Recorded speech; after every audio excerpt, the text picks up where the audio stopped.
नमस्कार। आप सबको मैं अपने YouTube channel Gurukul GS point में स्वागत करता हूं। आज मध्यकालीन भारत का अगला वीडियो लेकर के आए हैं जो कि हुमायूं से होगा। तो हुमायूं का कार्यकाल यहाँ पर जान लेते हैं। सबसे पहले कब से कब तक रहा।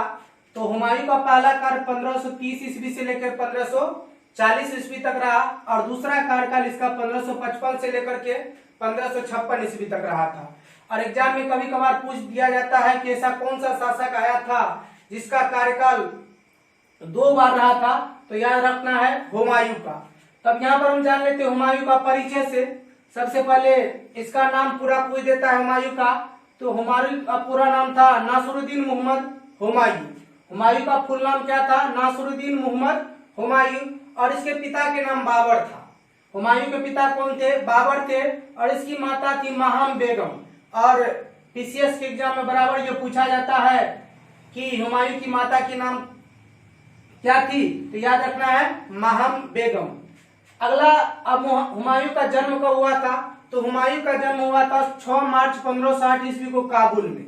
हुमायूं का जन्म 6 मार्च 1560 ईस्वी को काबुल में हुआ। और हुमायूं का राज्याभिषेक कब हुआ था? तो हुमायूं का राज्याभिषेक 30 दिसंबर 1530 ईस्वी को आगरा में हुआ था। अब इसके भाई बहन कितने थे? तो ये 4 भाई बहन थे, 3 भाई और 1 बहन थी इनकी। और तो पहला भाई इसका कामरान था जो जिसकी माता के नाम गुलरुख बेगम थी। और दूसरा इसका भाई था अस्करी, उसकी भी माता थी गुलरुख बेगम। और तीसरा भाई था हिंदाल, इसकी माता का नाम दिलदार बेगम।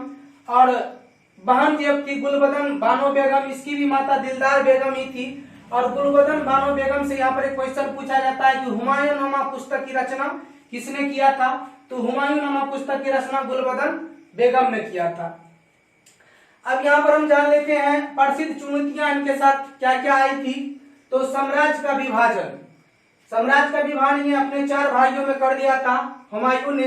तो कामरान को इन्होंने काबुल और कंधार क्षेत्र प्रदान किया। कामरान को काबुल एवं कंधार क्षेत्र प्रदान किया। और दूसरे भाई जो अस्करी थे उसको इन्होंने संभल क्षेत्र प्रदान किया। और तीसरा भाई हिंदाल को इन्होंने मेवात क्षेत्र प्रदान किया। और चौथा जिसका भाई था सुलेमान मिर्जा जो कि इसका चचेरा भाई था, उनको भी यह बदखसा प्रदेश प्रदान किया। अब यहाँ पर हुमायूं द्वारा लड़े गए प्रमुख युद्ध है। तो सबसे पहला युद्ध किनके साथ हुआ? तो एग्जाम के विषय याद रखना, बराबर एग्जाम में पूछा भी जाता है। तो पहला युद्ध कलिंजर पर आक्रमण इन्होंने किया था। हुमायूं पहली बार कलिंजर पर आक्रमण किया था 1531 ईस्वी में। और कलिंजर के शासक रुद्र प्रताप देव थी। कलिंजर के शासक प्रताप रुद्र देव थे। और इनका संबंध अफगानों से मित्रतापूर्ण था। यानी प्रताप रुद्र देव का संबंध जो है ना, अफगानों से काफी घनिष्ठ मित्रता थी। और कलिंजर से धन और क्षतिपूर्ति प्राप्त कर संधि कर हुमायूं वापस आ गया था। आक्रमण तो किया लेकिन हुमायूं जो है कलिंजर से धन और जो भी क्षतिपूर्ति हुई थी उसकी प्राप्ति करके संधि कर लिया हुमायूं। अगला दूसरा युद्ध है दोहरिया का युद्ध जो कि यूपी में पड़ता है। दोहरिया क्षेत्र जो कि 1532 ईस्वी में हुआ था। तो अफगानों के शासक महमूद लोदी से हुमायूं का संघर्ष हुआ और जिसमें हुमायूं की जीत हुई। इसमें क्या हुआ? अफगानों के शासक महमूद लोदी से संघर्ष हुआ और इस युद्ध में हुमायूं की जीत हुई। अगला है चुनारगढ़ का युद्ध। यह भी युद्ध 1532 ईस्वी में लड़ा गया था। तो हुमायूं ने चुनारगढ़ को शेर खां से छीनना चाहा पर संधि हो गई। इससे युद्ध तो किया, छीनना चाहा पर शेर खां से हुमायूं ने संधि कर लिया। और शेर खां ने अपने पुत्र कुतुब खां को हुमायूं की सेवा में भेज दिया। जैसे ही संधि हुआ, शेर खां का जो पुत्र था कुतुब खां, उन्होंने हुमायूं की सेवा में उसको उसके दरबार में भेज दिया। अगला चौथा जो संघर्ष हुआ था बहादुर शाह से संघर्ष हुआ था हुमायूं का। और ये युद्ध लड़ा गया था 1535 से लेकर के 1536 ईस्वी के बीच। तो गुजरात के शासक बहादुर शाह से हुमायूं का संघर्ष हुआ और हुमायूं ने मालवा एवं गुजरात पर अधिकार कर लिया।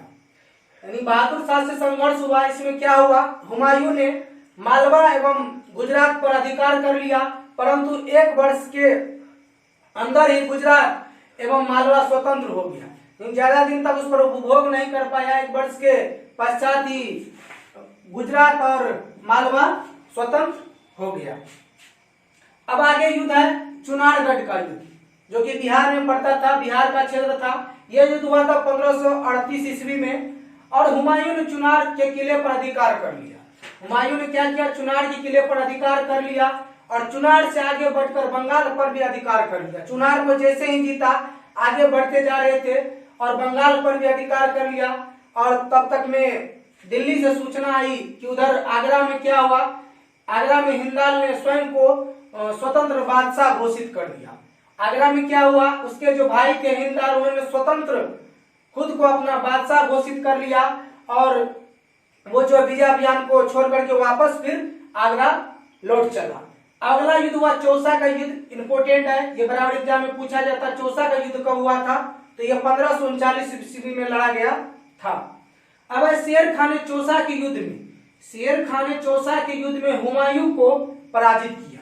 शेर खान क्या किया इस युद्ध में, हुमायूं को पराजित कर दिया और हुमायूं की जान निजाम नामक भिश्ती ने बचाई थी। और कहा जाता है कि यह युद्ध बरसात के समय में लड़ा गया था और उधर से जब लौट रहा था हुमायूं तो इसकी सभी सेना को मार मार के उस नदी में डाल दिया जाता था। और उसी समय जो है ना हुमायूं की जान निजाम नामक एक भिश्ती ने बचाई थी युद्ध के समय। अब इसी युद्ध के बाद शेर खान ने शेरशाह की उपाधि धारण की, यानी चौसा का युद्ध जब हुआ था, जीत के बाद शेर खान ने शेरशाह की उपाधि धारण कर ली थी।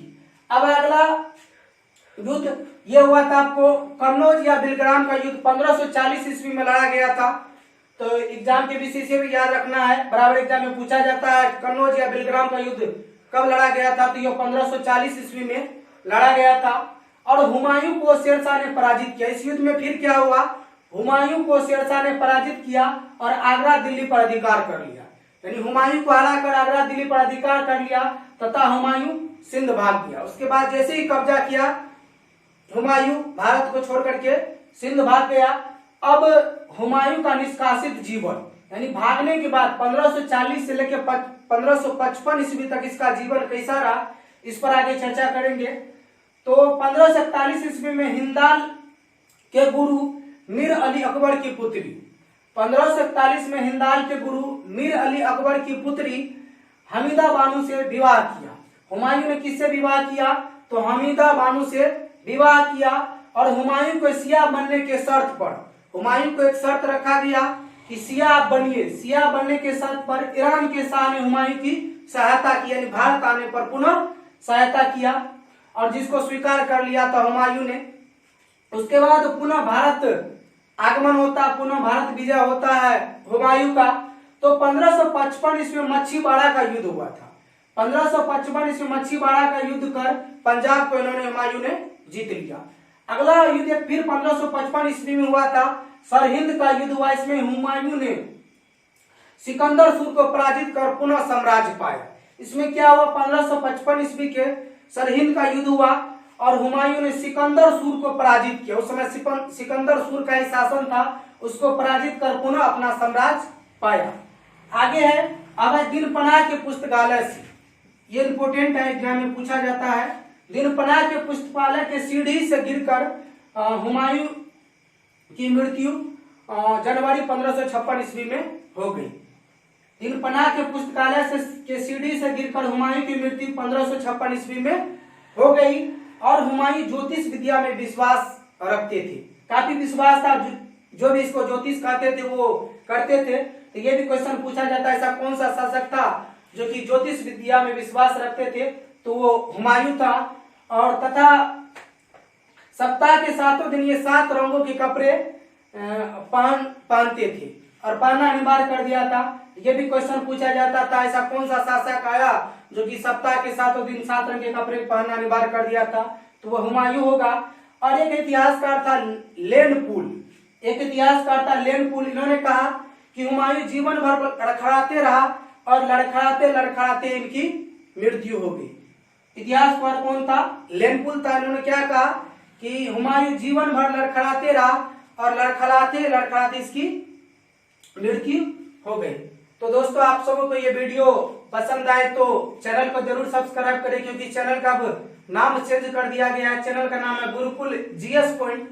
और अपने दोस्तों के बीच जरूर शेयर करें ताकि सभी तक ये शिक्षा पहुंच सके। Okay, thanks.